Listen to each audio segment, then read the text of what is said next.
Hey everyone! Today, I'll show you how to trace an image in Adobe Illustrator and give a quick intro on how to use Adobe Illustrator overall. Let's jump in.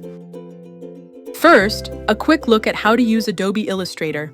Illustrator is a vector design tool, which means you create shapes and lines that stay sharp at any size. You'll work with tools like the selection tool to move things, the pen tool to draw, and the rectangle tool for basic shapes.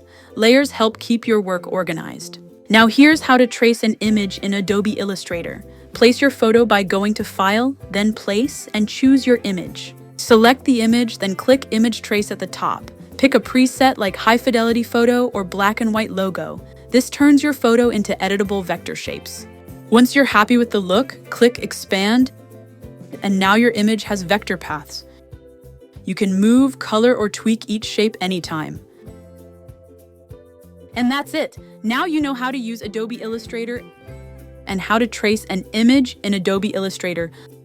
Like and subscribe and tell me what you want to learn next. See you next time.